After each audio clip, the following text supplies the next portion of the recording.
اعوذ باللہ من الشیطان الرجیم بسم اللہ الرحمن الرحیم وبہ نستعین وصلی اللہ علی سیدنا محمد واہل بیتہ الطیبین الطاہرین اللہم صلی علی محمد وآل محمد وعجل فرجہم۔ یہ پروگرام رکھا گیا ہے 4 دن کا، جس میں 4 پروگرامز ہوں گے، 4 لیکچرز ہوں گے، اور یہ بیسیکلی ویبینار ہے۔ ویبینار کا معنی یہ ہوتا ہے کہ ایک سیمینار ٹائپ ہے جو ویب سائٹ کے تھرو یا آن لائن کنڈکٹ کیا جاتا ہے، اور اس کا اگر بھرپور فائدہ آپ کو اٹھانا ہے تو آپ اپنے سوالات کو بھیجتے رہیے۔ جو اس لنک کے ساتھ نمبر دیا گیا تھا، اس لنک پر، اس نمبر پر آپ اپنے سوالات بھیجتے رہیے، اور انشاءاللہ وہ سوالات آپ جیسے جیسے بھیجیں گے انشاءاللہ واٹس ایپ کے ذریعے یہ سوالات مجھے بھیجے جائیں گے، اور انشاءاللہ کوشش کی جائے گی کہ پروگرام کے درمیان ان سوالات کا جواب بھی دیا جائے گا، اور کوشش کی جائے گی کہ جو مطالب تیار کیے گئے ہیں انہیں بھی پوری طرح بیان کیا جائے گا انشاءاللہ۔ اعوذ باللہ من الشیطان الرجیم بسم اللہ الرحمن الرحیم۔ شروع کرتے ہیں مطالب کے ساتھ۔ بسم اللہ الرحمن الرحیم۔ خداوند متعال فرماتا ہے قرآن مجید میں انکحوا الایام، یعنی اب آپ کے درمیان جو لوگ مجرد ہے، جن کی شادی نہیں ہوئی ہے، ان کی شادی کرے۔ منکم والصالحین من عبادکم و امائکم، تو تمہارے بیچ میں جو لوگ جن کی شادی نہیں ہوئی ہے، سورہ نور کی 32ویں آیت ہے 32، کہ تم میں سے جو لوگ ہیں جن کی شادی نہیں ہوئی ہے ان کی شادی کرو۔ اور خداوند متعال یہ فرماتا ہے کہ ان یکونوا فقراء یغنہم اللہ من فضلہ، تو کہتے ہیں کہ جب آپ کے سامنے یہ بات آ جاتی ہے کہ ان کی شادی کرنے کی ضرورت ہے تو ان کی شادی کریں، اور اس بات سے نگران اور پریشان نہ رہیں کہ آپ کی شادی کا خرچہ اور اس کے بعد ان کی زندگی کا خرچہ کون اٹھائے گا، کیسے اٹھائے گا، کیونکہ خدا ہے جو اپنے فضل سے انہیں مالا مال کر دے گا اور انہیں ثروت مند کر دے گا۔ یعنی اگر میں اس کا ترجمہ پڑھوں تو اس طرح سے ہے: marry off those who are single among you and the upright among you, your male and female slaves. If they are poor، یعنی اگر وہ غریب ہے اور ان کے پاس پیسہ نہیں ہے تو اللہ will enrich them out of his grace، خدا انہیں اپنے فضل سے، اپنے لطف سے مالا مال کر دے گا اور ثروت مند کر دے گا اور ان تک پیسہ پہنچا دے گا۔ and Allah is all bounteous، خدا ہے جو سب سے زیادہ باؤنچیس ہے، وہ ہے جو فضل رکھنے والا ہے، اور وہ ہے جو علم رکھنے والا ہے، اینڈ آل نوئنگ، تو وہ علم رکھتا ہے اور وہ باؤنچیس ہے، اور وہ آپ کو ثروت مند کرے گا۔ تو دیکھیں یہ جو بات یہاں کہی جا رہی ہے، اس میں ایک جو اہم نقطہ ہے وہ یہ کہ اگر آپ کی اولادیں شادی کے لیے تیار ہے، ان کے اندر یہ ضرورتیں ایجاد ہو چکی ہے کہ انہیں ابھی ضرورت محسوس ہو رہی ہے کہ شادی کریں ورنہ یہ گناہ میں پڑ سکتے ہیں، تو ان کی شادی کو ڈیلے نہ کریں، ان کی شادی کو ڈیلے نہ کریں۔ ہاں، ہم ایک بار چیک کر لیتے والیوم صحیح ہے یا نہیں ہے۔ ٹھیک ہے، والیوم لو ہے تو ہم ایک مائک اٹیچ کر لیتے ہیں تاکہ والیوم جو ہے یہ انکریز ہو سکے۔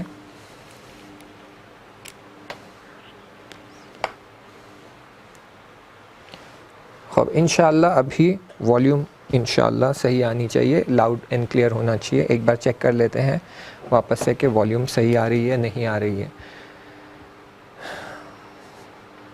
خوب، تو یہاں پر خداوند متعال جو آیت میں بیان کر رہا ہے، خوب لاؤڈ اینڈ کلیئر چلے الحمدللہ، تو خداوند متعال یہاں آیت میں بیان کر رہا ہے کہ آپ اپنے درمیان جو لوگ مجرد ہے، جو جن کی شادی نہیں ہوئی ہے، ان کی شادی کریں۔ کیونکہ جب ان کے اندر ضرورت پیدا ہو جاتی ہے اور آپ ان کی شادی نہیں کرتے ہیں تو سوسائٹی میں فساد پھیلتا ہے، سوسائٹی میں فساد بڑھ جاتا ہے۔ بلکہ اس معاملے میں فتویٰ بھی موجود ہے۔ میں آیت اللہ سیستانی کا فتویٰ بیان کر رہا ہوں، رولنگ نمبر 2461، یہ ان کی انگلش ویب سائٹ پہ آپ کو مل جائے گا۔ اردو مسئلہ نمبر شاید 1-2 نمبر آگے یا پیچھے ہو۔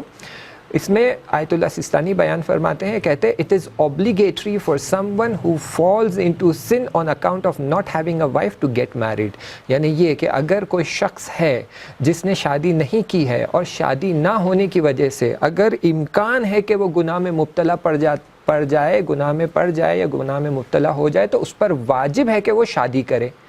خوب، یعنی یہ کہ اگر ہماری اولادوں کے اندر وہ ضرورتیں ایجاد ہو چکی ہے، وہ نیڈز آ چکے ہیں، تو ہمیں ان کی شادی کروا دینی چاہیے.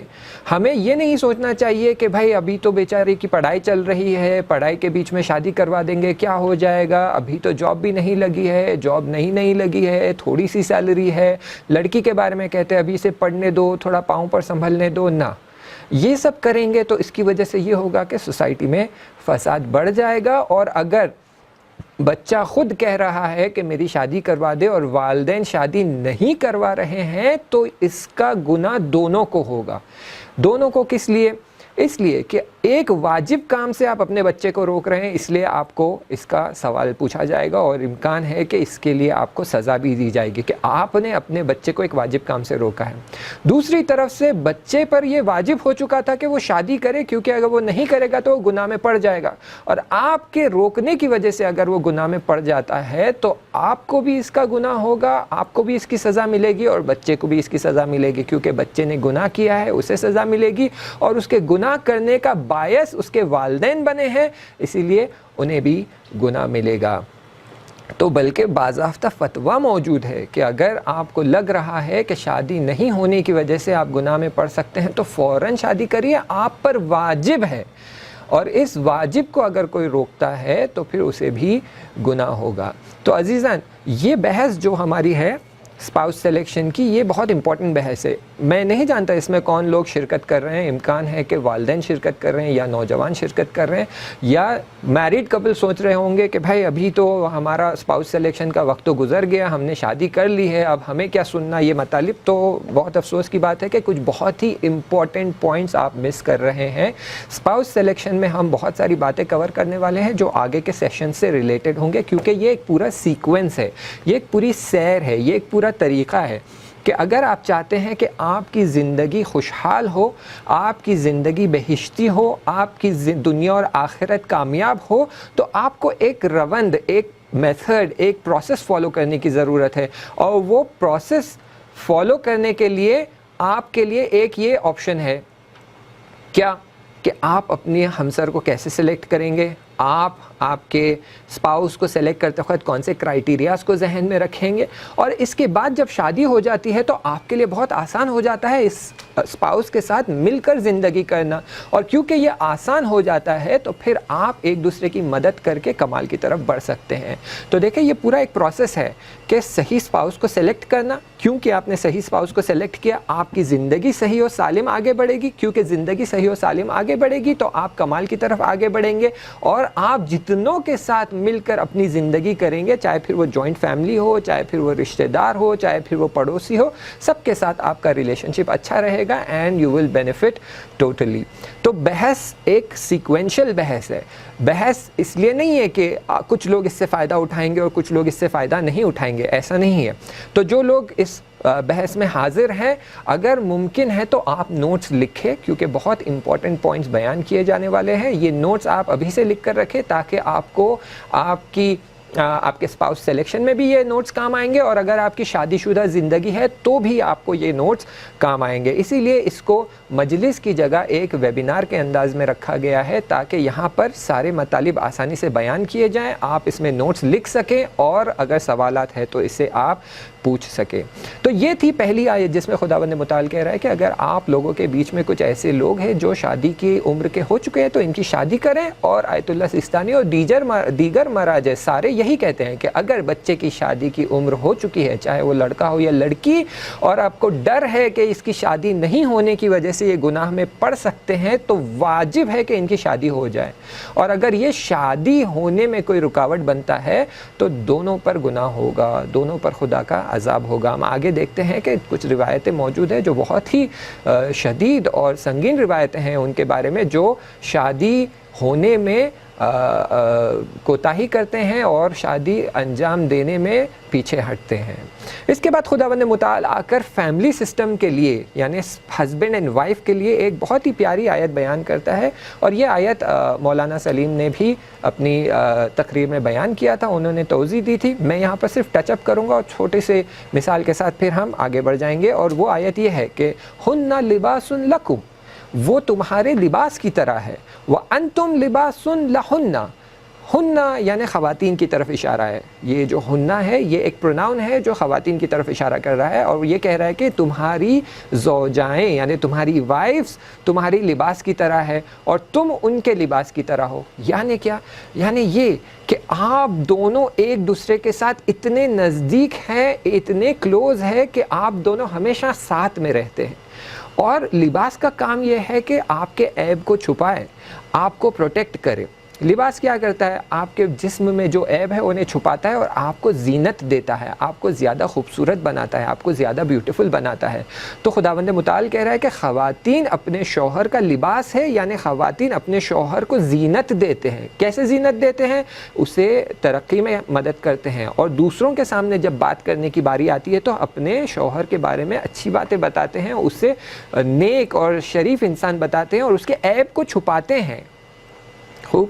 اور دوسری طرف سے لباس ہمیں پروٹیکٹ بھی کرتا ہے۔ آپ دیکھیں لباس ہمیں گرمی کی حالت میں، سردی کی حالت میں، بارش کی حالت میں، دوسرے حالات میں لباس ہمیں انوائرمنٹل حالات سے پروٹیکٹ کرتا ہے۔ تو لباس ہونا یعنی پروٹیکٹ کرنا۔ اگر ہم ایک دوسرے کے لباس ہے یعنی ہم ایک دوسرے کو پروٹیکٹ کر رہے ہیں، ساری وہ مشکلات سے، ساری ان چیزوں سے جس سے ہمیں نقصان پہنچ سکتا ہے اس سے ہم ایک دوسرے کو پروٹیکٹ کر رہے ہیں۔ تو خداوند متعال یہاں کہہ رہا ہے کہ ایک دوسرے کے لباس ہیں آپ، یعنی آپ کو ایک دوسرے کی مدد کرنا ہے، آپ کو ایک دوسرے کو پروٹیکٹ کرنا ہے، ایک دوسرے کا ساتھ دینا ہے اور ایک دوسرے کے ساتھ رہنا ہے، اس طرح سے کہ آپ ایک دوسرے کی زینت بنیں گے۔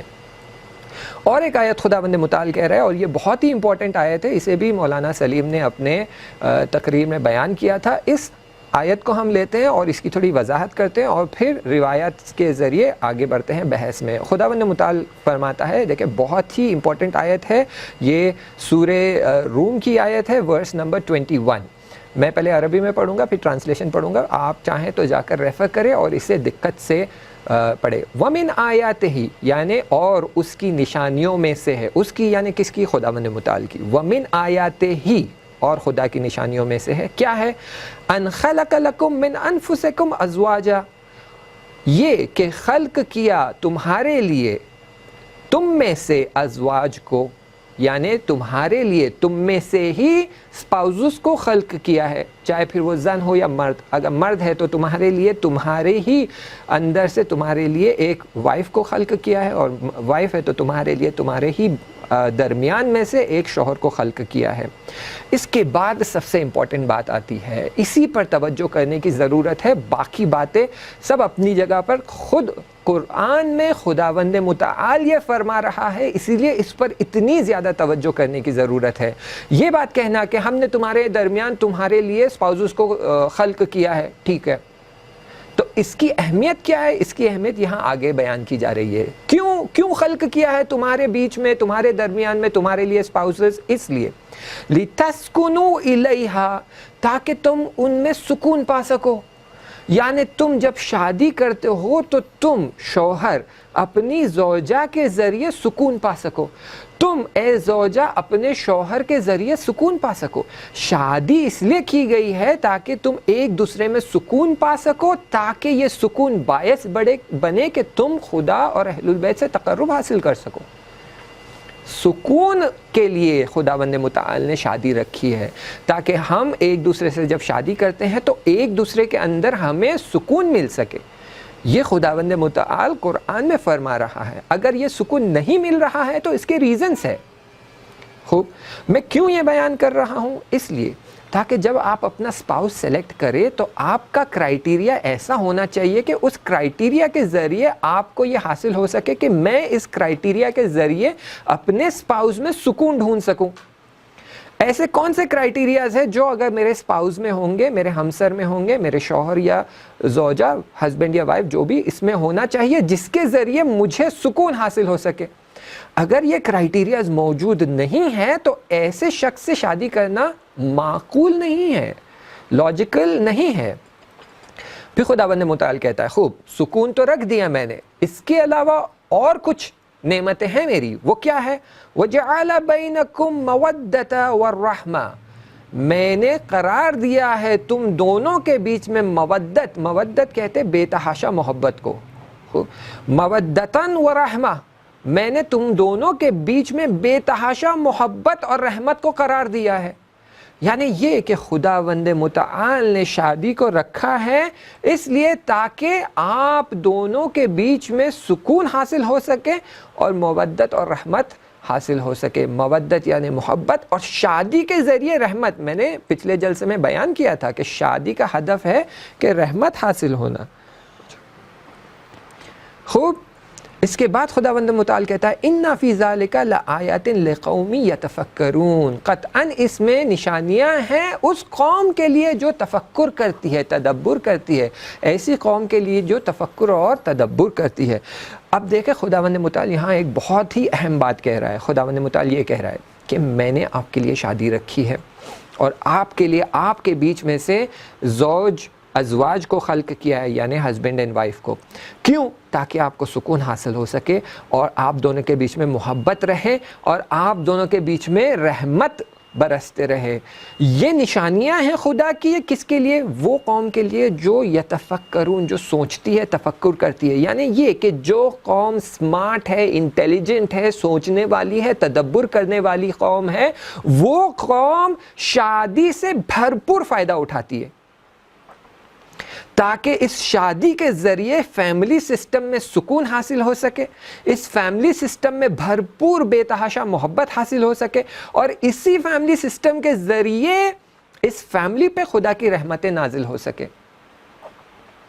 شادی کا فائدہ اٹھانا یہ ہے۔ خداوند متعال اپنے آیتوں میں بیان کر رہا ہے کہ میں نے نشانیاں رکھی ہیں اس قوم کے لیے جو سوچتی ہے، یعنی وہ قوم جو اپنے آپ کو انٹیلیجنٹ اور باعقل سمجھتی ہے، وہ قوم کے لیے یہ نشانیاں ہیں کہ ہم نے شادی رکھی ہے، تم فائدہ اٹھاؤ۔ نہ یہ کہ چھوٹی چھوٹی بات پر لڑتے رہو، جھگڑتے رہو کہ بھائی یہ جو ہے شادی میں جو ہے کتنا دہیج ہمیں ملنے والا ہے، اور اتنا دہیج کیوں نہیں مل رہا ہے، کار کیا ہوگی، بنگلہ کب دیں گے، پیسہ کیوں کم دیا ہے، بیوی کے بارے میں یہ کہا تھا، وہ کہا تھا، اور یہ ساری چھوٹی باتوں پر لڑتے جھگڑتے رہیں گے جو دنیاوی اور مادی چیزیں ہیں جو جلدی ختم ہو جانے والی ہے۔ آپ کتنا بھی پیسہ لے لیں لڑکی والوں سے، کچھ مدت بعد پیسہ ختم ہو جائے گا۔ کتنا بھی آپ گاڑی بنگلہ لے لیں، یہ کچھ مدت کے بعد ختم ہو جائے گی۔ تو آپ کے لیے امپورٹنٹ یہ ہے کہ آپ دیکھیں کہ میں شادی سے بھرپور فائدہ کیسے اٹھا سکتا ہوں۔ شادی کا بھرپور فائدہ یہ ہے کہ میرے فیملی سسٹم میں مودت حاصل ہو اور رحمت حاصل ہو۔ تو جو سمارٹ اور انٹیلیجنٹ قوم ہے، جو کہ شیعت کے لیے کئی حدیثیں ملتی ہیں کہ مومن وہ ہے جو سمارٹ ہوتا ہے، مومن وہ ہے جو چالاک ہوتا ہے۔ چالاک برے معنی میں نہیں، اچھے معنی میں، کہ جو سمارٹ اور انٹیلیجنٹ ہوتا ہے اور موقع پہ اپنا ذہن کا استعمال کرتا ہے۔ تو شادی کے معاملے میں بھی شیعہ قوم، مسلمان قوم، مومن قوم کو چاہیے کہ وہ اپنے انٹیلیجنس کا استعمال کرے اور سمجھے کہ خداوند متعال نے شادی کو کیوں رکھا ہے اور اس شادی سے میں کیا فائدہ اٹھا سکتا ہوں۔ پھر اس کے بعد آپ کو حدیث میں ملتا ہے کہ جو کوئی بھی چاہتا ہے خدا سے پاکیزگی کے حالت میں ملاقات کرے، اسے چاہیے کہ وہ ایک ہمسر اپنے ساتھ لے لے۔ یعنی وہ شخص جو شادی کرتا ہے وہ جب خدا سے ملاقات کرے گا تو اس کے لیے ایک پاکیزگی حاصل ہوگی۔ یہی بات جو مولانا سلیم نے بھی اپنی تقریر میں بیان کی تھی کہ انسان ناقص ہے، خداوند متعال نے انسان کو انکمپلیٹ خلق کیا ہے۔ یعنی خدا نے کہا کہ میں تمہیں خلق کر رہا ہوں اور تمہیں کمپلیشن کی طرف بڑھنا ہے، کمال کی طرف بڑھنا ہے، تمہیں میں نے انکمپلیٹ خلق کیا ہے، تمہیں آگے بڑھنے کے لیے ایک دوسرے شے کی ضرورت ہے، دوسرے شخص کی ضرورت ہے، وہ تمہارا ہمسر رہے گا، آپ اس کی مدد سے آگے بڑھیں گے بہت تیزی سے۔ تو جو شخص ہمسر لے لیتا ہے وہ اس کے لیے ایک پاکیزگی حاصل ہو جاتی ہے، اور جب وہ خدا سے ملاقات کرتا ہے تو پاکیزگی کی حالت میں ملاقات کرتا ہے۔ اب یہ پوائنٹس جو ہم نے قرآن اور احادیث سے لیے ہیں، آگے بھی جا کر احادیث سے مدد لیں گے ہم، یہ پوائنٹس جو ہم نے یہاں پر لیے ہیں مدد کے لیے، یہ بہت امپورٹنٹ ہے ڈیسیشن میکنگ میں کہ ہم ہمارے اسپاؤس کو کیسے سلیکٹ کریں۔ کیوں یہ امپورٹنٹ ہے؟ کیونکہ یہ ہمارے زندگی کا سب سے امپورٹنٹ اور سب سے بڑا فیصلہ ہے، چاہے پھر وہ شوہر ہو یا زن۔ ہسبینڈ ہو یا وائف. یہ ہماری زندگی کا سب سے امپورٹنٹ ڈیسیشن ہے, اور اس ڈیسیشن کا اثر ہمارے آنے والی 60-70 ایئرس کی لائف پہ پڑنے والا ہے. اگر ایک شخص 20 سال کی عمر میں شادی کر رہا ہے اور وہ 80-85 ایئرس کی زندگی اس کی ہے, اگر آپ اندازہ لیں گے تو نیکسٹ 60-65 ایئرس اس ڈیسیشن پہ ڈیپینڈ کرتی ہے کہ آپ نے کیا ڈیسیشن لیا ہے, اور اس ڈیسیشن کے بیسس پہ ڈیسائیڈ ہوگا کہ آپ کی آگے کی زندگی کیسے ہوگی. اب اکثر لوگ یہ کہتے ہیں کہ مجھے ایک اچھا شوہر چاہیے, جائیے ٹیشو لیجیے. اکثر لوگ کہتے ہیں کہ مجھے ایک اچھا شوہر چاہیے یا مجھے ایک اچھی بیوی چاہیے. خوب اچھا شوہر اور اچھی بیوی یہ کوئی کلیئر ڈیفینیشن نہیں ہوا ہے. اس سے آپ کی نظر میں جو چیز اچھی ہے ضروری نہیں ہے کہ دوسرے شخص کی نظر میں بھی وہی اچھا ہے. آپ کا اچھے کا ڈیفینیشن کچھ اور ہے, کسی اور کے اچھے کا ڈیفینیشن کچھ اور ہے. اچھا کہنا کافی نہیں ہے. اسی لیے آپ کو چاہیے کہ بہت کلیئرلی آپ خود کے لیے کرائیٹیریا ڈیفائن کریں کہ آئیے کہیے مجھے اچھا یعنی کیا. خوب اچھے کے لیے آپ کیا ڈیفائن کریں گے؟ پیسہ ہونا چاہیے, مقام ہونا چاہیے, رتبہ ہونا چاہیے, گھر ہونا چاہیے, کار ہونا چاہیے, پوزیشن ہونی چاہیے, اگر دکان ہے تو دکان چلتی ہونی چاہیے. یہ ساری چیزیں ہوتی ہیں. یہی آ کر ہم ڈیفائن کرتے ہیں اچھا. کیا یہ اچھا ہے؟ یا آ کر ہمیں یہ ڈیفائن کرنا چاہیے کہ دیندار ہونا چاہیے, متدین ہونا چاہیے, اہل تقوی ہونا چاہیے, عبادت گزار ہونا چاہیے, عزاداری کرنے والا ہونا چاہیے, اہل انفاق اور مہربان ہونا چاہیے. یہ کرائیٹیریا ہونا چاہیے. دیکھیں اچھے کا کرائیٹیریا جو ہے وہ ہمیں بہت کلیئر ڈیفائن کرنا چاہیے. کیا ہمیں صرف مادی کرائیٹیریا رکھنا چاہیے یا نہیں, صرف مانوی کرائیٹیریا رکھنا چاہیے یا نہیں, ایک ایسا کرائیٹیریا جس میں یہ فیچرز بھی ہو اور یہ فیچرز بھی ہو. اور اگر ایسا کوئی ملتا ہے تو بہت اچھی بات ہے. ابھی ہم آگے جا کر دیکھیں گے کہ ان کو کیسے ڈیوائیڈ کریں. لیکن ان سب سے پہلے اور بہت امپورٹنٹ اور مہم ترین اور موسٹ سگنیفیکنٹ پوائنٹ یہ ہے کہ اچھا شوہر یا اچھی بیوی پانے کے لیے سب سے پہلے خود کو اچھا بنانے کی ضرورت ہے. آپ اگر چاہتے ہیں خدا آپ کو ایک نعمت دے تو خود کو پہلے اس نعمت کے لیے لائق بنانے کی ضرورت ہے. اگر ہم خود کو اس نعمت کے لیے لائق نہیں بنائیں گے تو پھر چاہے ہم کتنی بھی دعائیں مانگ لیں وہ ہمیں حاصل نہیں ہوگا. بالکل مثال ایسی ہو گئی کہ ہم ایک چھوٹا کوزہ لے کر جا رہے ہیں اور کہہ رہے ہیں کہ مجھے اس میں سمندر بھر کے دے دیں. یہ ممکن ہی نہیں ہے. اگر آپ خدا سے چاہ رہے ہیں کہ مجھے ایک اچھی بیوی دے دے جو ایسی ہو ایسی ہو ایسی ہو ایسی ہو, 50 آپ نے کرائیٹیریا رکھے ہیں, تو آپ کو چاہیے کہ آپ اپنی ظرفیت کو, اپنی کیپیسٹی کو, اپنی حالت کو بھی امپرووائز کرے اور خود کو لائق بنائے کہ خدا ایسی بیوی آپ کو دے سکے. وگرنہ اگر آپ ایسی بیوی کو سنبھال نہیں پائیں گے, ایسی بیوی کا رسپیکٹ نہیں کر پائیں گے, ایسی بیوی کی دیکھ بھال نہیں کر پائیں گے, ایسی بیوی کو اس طرح کی زندگی نہیں دے پائیں گے تو یہ کوزہ ٹوٹ جائے گا. یعنی اگر آپ کوزے میں سمندر بھرنے کی کوشش کریں گے تو کوزہ ٹوٹ جائے گا. اور اگر آپ مثلاً اس طرف سے دیکھیں کہ آپ چاہتی ہیں آپ کو ایسا شوہر ملے جو پیسے والا بھی ہو, دیندار بھی ہو, نیک بھی ہو, محنت کرنے والا بھی ہو, انفاق کرنے والا بھی ہو, غریبوں کی مدد بھی کرنے والا ہو, یہ سب کچھ کرائیٹیریاز, لیکن خود آپ نے اپنے آپ کو صحیح نہیں بنایا ہے تو ایسا شوہر آپ کو نہیں دے گا خداوند متعال. اگر دے گا تو اس کے ساتھ بہت سختیاں آئیں گی, اس کے ساتھ ایسی سختیاں آئیں گی جو آپ کو بھی جھیلنی پڑے گی, اسے بھی جھیلنی پڑے گی. یعنی خود کو لائق بنائیں. جو میں نے مثال دی کہ کوزے میں اگر سمندر ڈالیں گے تو کوزہ ٹوٹ جائے گا, لیکن کوزہ ٹوٹنے کے پہلے کیا ہوتا ہے, کوزے پر اتنا فشار آتا ہے, اتنا پریشر آتا ہے کہ وہ کوزہ برداشت نہیں کر پاتا اور پھر وہ نابود ہو جاتا ہے. یہ میں کہنا چاہ رہا ہوں کہ اگر آپ ایسے شوہر یا بیوی کی خواہش رکھتے ہیں اور خود کو آپ نے تیار نہیں کیا تو آپ پر بہت شدید فشار آئے گا, آپ پہ بہت زیادہ پریشر رہے گا, زندگی کا پریشر رہے گا, خود کو مینیج کرنے کا پریشر رہے گا. آپ نہیں مینیج کر پائیں گے, بہت ڈیفیکلٹ ہو جائے گا آپ کے لیے. اسی لیے خود کو پہلے تیار کرنے کی ضرورت ہے. اگر ہم خود کو تیار کر پائیں گے تب ہم جا کر ایک اچھے شوہر یا بیوی کی امید کر سکتے ہیں اور خداوند متعال پھر ہمیں ایک اچھا شوہر یا بیوی عطا کرے گا. اگر ہم نے خود کو تیار نہیں کیا تو یہ اچھا اور شوہر یا بیوی ہمیں نصیب نہیں ہو پائے گا. ہم چاہے کتنی بھی دعائیں کر لیں, کتنی بھی منتیں مانگ لیں, یہ ممکن نہیں ہے. ایک صلوات پڑھ دیجئے, اللہم صلی علی محمد وعلی محمد وعجل فرجہم. جانا آپ جا کے بیڈی پہ سوئیں گے, جائیے بیڈی پہ جائیے, آپ بھی لے کے جاتے ہیں. آئیے آپ بھی ان کو بیڈی پہ لے کے جائیے. بوتل بھی لے لیجیے ان کی. جاؤ میرا بچہ جائیے بیڈی پہ جائیے. آفرین یہاں یہ والے بیڈی پہ. اچھا ایک صلوات پڑھ دیجیے. اللہم صلی علی محمد و آل محمد وعجل فرج. اب دیکھیں اس کے بعد جو ہے آپ نے خود کو تیار کر لیا, اور خود کو تیار کرنے کے لیے جو ضروری چیزیں ہیں اس میں کچھ امپورٹنٹ پوائنٹس یہ ہیں کہ آپ کو شادی, آپ کا گول کلیئر ہونا چاہیے کہ مجھے شادی کیوں کرنا ہے. بہت سارے لوگ اپنی زندگی میں شادی کے گول کو ڈیفائن نہیں کرتے. انہیں یہی پتہ نہیں ہوتا کہ انہیں شادی کیوں کرنی ہے. انہیں لگتا ہے کہ شادی کرنا ہے کیونکہ میری کچھ فزیکل نیڈز ہے اسے پوری کرنا ہے, بس اسی لیے مجھے شادی کرنا ہے. یا مجھے شادی کرنا ہے کیونکہ میں ایک غریب فیملی سے ہوں, میں امیر لڑکی سے شادی کروں گا, وہ دہیج لے کر آئے گی اور میرے گھر میں سارا پیسہ آ جائے گا. یا یہ کہ میں ایک غریب لڑکی ہوں, میں ایک امیر لڑکے سے شادی کرنا چاہتی ہوں تاکہ میں اس غریبی سے چھٹکارا پانا چاہتی ہوں. یا یہ کہ ہمارے گھر میں ایک ہی بیٹا ہے, اب گھر میں جو ہے ماں کام کر کے تھک گئی ہے, ہمیں گھر میں بہو لانے کی ضرورت ہے تاکہ گھر میں جو گھر کے کام کاج ہے وہ بیوی کرے گی, ساس بیٹھے گی آرام سے.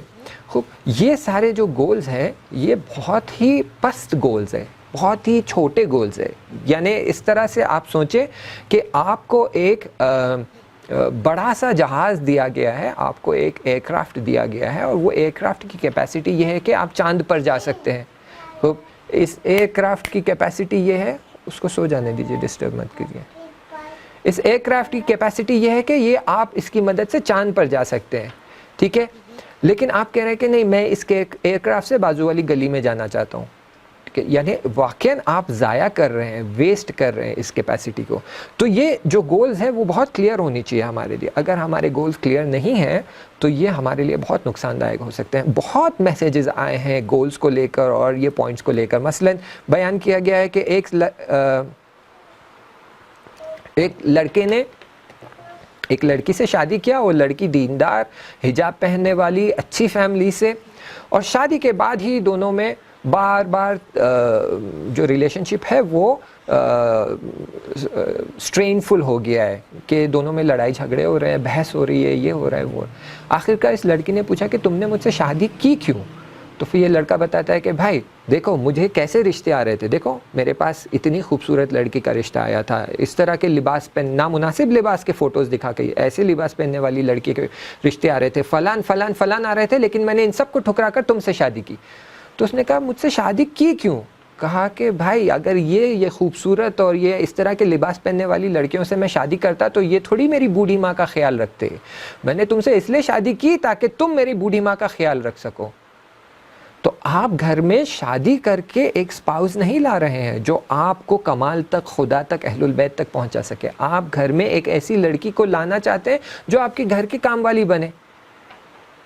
تو پھر اگر ایسا کریں گے تو قطعاً نقصان اٹھائیں گے. یہ ریلیشن شپ کبھی ہیپی نہیں ہو پائے گی. کیوں؟ کیونکہ آپ نے اپنے گولز بہت ہی لو رکھے ہیں, جبکہ خداوند متعال نے آپ کے گولز کو کچھ اور رکھا ہے اور آپ نے اس کو پوری طرح سے چینج کر دیا ہے. اسی طرح لڑکی اگر چاہتی ہے کہ وہ شادی کرے, اور اس لیے کیونکہ اس کے گھر میں غریبی ہے, مفلسی ہے, اور وہ چاہتی ہے کہ میں ایک بس امیر گھر میں چلی جاؤں, پھر وہاں آرام سے رہوں گی, شان سے ٹھاٹ سے پیسہ اڑاؤں گی, اچھے لباس پہنوں گی. تو یہ اگر آپ گول رکھیں گے تو جیسے ہی لڑکی اس گھر میں جائے گی وہاں بھی پریشانیاں شروع ہو جائے گی. مثالیں ہیں یہ بھی. کچھ وقت پہلے ہی ہمارے پاس ایک کیس آیا تھا جس میں ایک لڑکی ایک اچھے خاندان سے, لیکن اس نے شادی کے پہلے جو ہے کچھ ایسے ڈیسیشنز لیے جس کی وجہ سے اس کی شادی مشکل میں پڑ چکی تھی. تو بہت کیئرفل رہنے کی ضرورت ہے کہ ہم ہمارے گولز کیا سیٹ کرتے ہیں. اس کے بعد جو سب سے امپورٹنٹ چیز ہے وہ ہے ہمارا کرائٹیریا. کہ دیکھیں ہمیں آ کر بہت کلیئرلی ہمارے کرائٹیریا سیٹ کرنے کی ضرورت ہے, چاہے شوہر ہو یا وائف ہو, لڑکا ہو یا لڑکی ہو, دونوں کو چاہیے اپنے کرائٹیریاز کو بہت کلیئرلی سیٹ کریں. یہ میرے نمبر 1 کرائٹیریاز ہے, یعنی فرسٹ سیٹ آف کرائٹیریاز, یہ میرے سیکنڈ سیٹ آف کرائٹیریاز ہے. کیوں فرسٹ سیٹ آف کرائٹیریاز اور سیکنڈ سیٹ آف کرائٹیریاز؟ کیونکہ فرسٹ سیٹ آف کرائٹیریاز یعنی وہ کرائٹیریاز جو میں بالکل کمپرومائز نہیں کر سکتا یا میں بالکل کمپرومائز نہیں کر سکتی. سیکنڈ سیٹ آف کرائٹیریاز ہاں ٹھیک ہے, if they are there they good, اچھا ہے. اگر نہیں ہے تو اٹس اوکے, میں ان پر کمپرومائز کر سکتا ہوں یا کر سکتی ہوں. مثال کے لیے مثال دے رہا ہوں آج کل کے حساب سے, لیکن آپ پھر اپنے حساب سے دیکھیں. مثال کے لیے میں چاہتا ہوں کہ میں جس لڑکی سے شادی کروں وہ پڑھی لکھی ہونی چاہیے. اگر وہ پڑھی لکھی نہیں ہے تو میں ایسی لڑکی سے شادی نہیں کر سکتا. یہ آپ کا فرسٹ سیٹ آف کرائٹیریا ہو گیا. اگر لڑکی پڑھی لکھی نہیں بھی ہے یعنی لڑکی پڑھی لکھی نہیں ہے یعنی آپ شادی نہیں کریں گے, کیونکہ یہ کرائٹیریا آپ کا کمپرومائز ہو رہا ہے. سیکنڈ سیٹ آف کرائٹیریاز, میں ایسی لڑکی سے شادی کرنا چاہتا ہوں جس کی ہائٹ 5.4 انچز ہو یا 5.6 انچز ہو. خوب, آپ کو ایک لڑکی مل رہی ہے جس میں وہ سارے کرائٹیریاز ہیں جو آپ نے فرسٹ سیٹ میں ڈیفائن کیے. ایجوکیٹڈ ہو, پڑھائی کرنے والی ہو, اچھے خاندان سے ہو, دیندار ہو, یہ سارے کرائٹیریاز ہیں. لیکن سیکنڈ کرائٹیریا میں آپ کے کچھ کرائٹیریاز ہیں. مثلا اینک نہیں پہننا چاہیے اور یہ ہائٹ ہونی چاہیے. خوب, آپ کو وہ ہائٹ کی لڑکی نہیں مل رہی اور اینک پہننے والی لڑکی مل رہی ہے. اب آپ کیا کریں گے؟ خوب, آپ کہیں گے ٹھیک ہے یہ سیکنڈ کرائٹیریاز جو ہے اس پر میں کمپرومائز کر سکتا ہوں, لیکن فرسٹ سیٹ آف کرائٹیریاز پر میں کمپرومائز بالکل نہیں کروں گا. یعنی اگر مجھے لڑکی ملتی ہے جس کی ہائٹ تھوڑی کم بھی ہے, اینک پہننے والی بھی ہے, تب بھی چلے گا, لیکن یہ سارے کرائٹیریاز اس میں ہونا چاہیے. خوب, اب جب ہم نے یہ کہہ دیا کہ ہمارے کرائٹیریاز ایسے ہونا چاہیے, تو کرائٹیریاز ایسے ہونا چاہیے جو معقول ہونا چاہیے. غیر معقول اور اللاجیکل اور بالکل خیالی پلاؤ والے کرائٹیریاز نہیں ہونا چاہیے. مثال کے لیے ہمارے پاس ایک ایگزامپل آیا تھا, کوئی کہہ رہا تھا کہ ہماری لڑکی کے لیے ہمیں لڑکا ڈھونڈنا ہے. ہم نے کہا خوب, آپ کو کیسا گھر چاہیے, کیسا لڑکا چاہیے؟ ہمیں ایسا گھر چاہیے کہ اس لڑکی کی کوئی بہن نہیں ہونا چاہیے. First criteria. اچھا, اور یہ لڑکی اس گھر میں جائے گی تو کوئی گھر کا کام نہیں کرے گی, اور ساس کا تو بالکل خیال نہیں رکھے گی. ساس کو اگر چاہتی ہے کہ وہ اپنا خیال رکھے تو اسے کام والی رکھنی ہوگی. اس کے بعد کیا, پھر لڑکا ایسا ہونا چاہیے کہ لڑکی کو اور پڑھنے دینا چاہیے. ٹھیک ہے, اس کی کوئی مشکل نہیں ہے, بہت سارے فیملیز میں ہونا بھی چاہیے, پرابلم. پھر لڑکا اسے فورن لے کر جا کر فورن میں ماسٹرز کروانا چاہیے. خوب, یہ سارے کے سارے غیر معقول کرائٹیریاز ہیں. یہ آپ آ کر پہلے سے کہہ رہے ہیں کہ ہمیں ایسے لڑکے سے شادی کرنی ہے جس کے گھر میں یہ شخص نہیں ہونا چاہیے. اگر ہے تو یہ لڑکی ان کا خیال نہیں رکھے گی, ان کا کیئر نہیں کرے گی, ان کی دیکھ بھال نہیں کرے گی, اس لڑکی کا ان سے کوئی لینا دینا نہیں ہے, اور لڑکا صرف اس کا خیال رکھے اور اس کی خواہشات کو پورا کرے, اسے فورن میں لے کر جا کے ماسٹرز ڈگری کروائے. یہ غیر معقول کرائٹیریا ہے. ٹھیک ہے, اس طرح کے کرائٹیریاز نہیں ہونا چاہیے. یا لڑکے والے اس طرف سے, لڑکی اتنی خوبصورت ہونی چاہیے, ماڈل دکھنی چاہیے, اس کو لباس ایسے پہننا چاہیے, لڑکے کے ساتھ جب باہر جائے گی تو میک اپ کرنا چاہیے. گناہ کے لیے باہر لڑکی میک اپ کر کے نہیں جا سکتی نامحرم کے سامنے, لیکن لڑکی میک اپ کر کے جانا چاہیے. گھر میں دوسرے افراد آئیں گے تو ان کے ساتھ بیٹھ کر ہنسی مذاق کرنا چاہیے. یہ سارے غلط کرائٹیریاز ہیں. یہ یا پھر اور دوسرے اس طرح کے کرائٹیریاز کہ لڑکی اتنا دہیج لانا چاہیے, وہ یہ والی کار لے کر آنا چاہیے, فلان لوکیشن پہ وہ اگر ہمیں گھر دیں گے تو ہی ہم شادی کریں گے. یہ بھی سارے غیر معقول اور نامعقول کرائٹیریاز ہے, یعنی اللاجیکل کرائٹیریاز ہے. یہ کرائٹیریاز نہ آپ کو قبر یعنی ہم فارسی میں جملہ کہا جاتا ہے کہ آپ کو قبر میں نہ یہ کام آئیں گے, نہ ہی برزخ میں کام آنے والی چیزیں ہیں. یعنی آپ کی قبر کی پہلی رات جب آپ پر فشار قبر ہوگا تو یہ چیز, کچھ ہر انسان کوشش کرتا ہے اپنے ساتھ کچھ ایسی چیزیں لے جائے جو اسے فشار قبر سے بچا سکے. تو یہ کہاوت ہے فارسی میں کہ آپ کو یہ چیزیں نہ آپ کو فشار قبر سے بچائیں گی, نہ آپ کو برزخ میں کام آنے والی ہے. ایسے کرائٹیریاز رکھے جو آپ کے کام آ سکے. ایسے کرائٹیریاز نہ رکھے جو آپ کو نہ یہاں کام آئیں گے نہ وہاں. یہاں یعنی یہاں آپ کو تھوڑی بہت آسائش اور آرام اور چیزیں مل جائیں گی, لیکن وہاں پر آپ کے کسی کام میں نہیں آئیں گی. تو اسی لیے ہمیں ضروری ہے کہ ہم ایسے کرائٹیریاز رکھیں جو ہمارے کام آ سکے اور ہمارا فائدہ ہو سکے. اچھا, اب یہ کرائٹیریاز مان لیجئے, میں نیکسٹ اسٹیپ آگے لے جاتا ہوں شادی کے سیکوینس میں. مان لیجئے ایک لڑکے کو ایک لڑکی کی تلاش ہے, اسے ایسی لڑکی مل جاتی ہے جس میں یہ کرائٹیریاز موجود ہے, یا ایک لڑکی کو ایسے لڑکے کی تلاش ہے اور اس لڑکی کو ایسا لڑکا مل جاتا ہے جس میں یہ سارے کرائٹیریاز موجود ہے. اب کیا کیا جائے؟ خوب شادی کر دیں؟ نہ, صرف کرائٹیریاز ملنا کافی نہیں ہے. کرائٹیریاز ملنے کے بعد اس لڑکی کے رشتہ داروں پر یہ ذمہ داری ہے, اور بڑی ذمہ داری ہے, کہ یہ جائیں اور تحقیق کرے, ریسرچ کرے, فائنڈ کرے لڑکے کے بارے میں کہ لڑکا کیسا ہے, کیا کرتا ہے, اس کا بیہیویئر کیسا ہے, لوگوں کے بیچ میں کس طرح کے لوگوں کے بیچ میں اٹھنا بیٹھنا ہے, لوگوں کے بیچ میں جاتا ہے تو کیسا بیہیویئر ہے, کیا کرتا ہے. یہ ساری چیزیں واجب, آپ تقریباً سمجھے واجب کے لحاظ ہے کہ والدین پر مخصوصاً باپ پر اور اگر اس لڑکی کے بڑے بھائی موجود ہے تو ان پر ضروری ہے کہ لڑکے کی تحقیق کرے, پوچھ تاچھ کرے, معلومات کرے, تب آپ کو جا کر اس لڑکی کو اس لڑکے کے ساتھ شادی کرنی چاہیے. اسی طرح سے دینا نہیں چاہیے.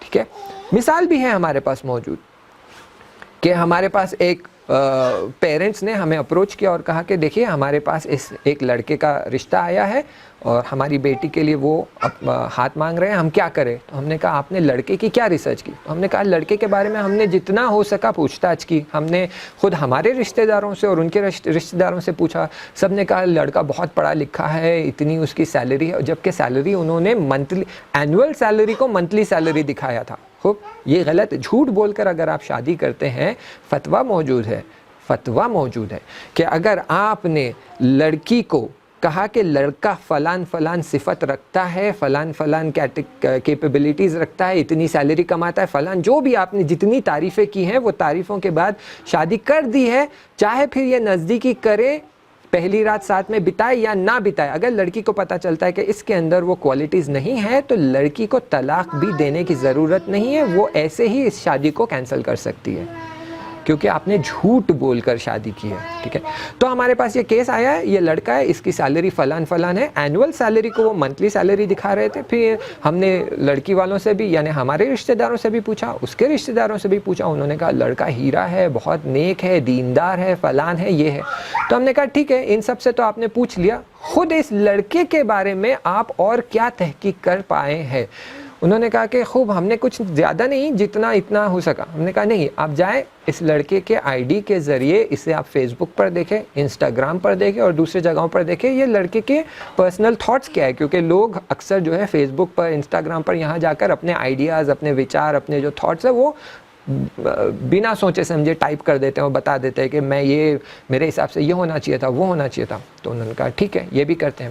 اور جیسے یہ فیس بک پر پہنچے, دیکھا کہ اس لڑکے کے فوٹوز موجود ہے جو بالکل نامناسب ہے. یہ جو ہے تنہا لڑکا اور اس کے اطراف 7 لڑکیاں کھڑی ہوئی ہے اور یہ 7 لڑکیوں کے ساتھ الگ الگ پوز میں فوٹوز نکال رہا ہے. خوب, اب دینداری کیا ہوئی؟ یہ نماز پڑھنے والا کیا ہوا؟ مسجد جانے والا کیا ہوا؟ قرآن پڑھنے والا کیا ہوا؟ تو لوگوں کی کہی سنی باتوں پر سن کر عمل کرنا صحیح نہیں ہے. والدین کو چاہیے پورا ریسرچ کرے. آج کل آپ کے لیے سارے یہ سوشل میڈیا موجود ہے جس پر آپ جائیں گے تو لوگوں کی اصلیت دکھ کر آ جاتی ہے. جیسے ہی یہ فوٹوز دیکھیں ہم نے کہا اب آپ بتائیں ایسے لڑکے کے ساتھ کیا آپ اپنی بیٹی کو دینا چاہیں گے جو اس طرح کا بیہیویئر رکھتا ہے, اس کے اندر نہ کسی طرح کی شرم ہے نہ کسی طرح کی حیا ہے. تو آپ خود ڈیسائیڈ کریں. اور ان کے لیے بات بہت واضح ہو چکی تھی کہ ایسے لڑکے کے ساتھ اگر ہم ہماری لڑکی کی شادی کریں گے تو لڑکی کا فیوچر بہت مشکل میں پڑ سکتا ہے, چاہے پھر وہ لڑکی کتنی ہی قابل اور کتنی ہی اچھی کیوں نہ ہو.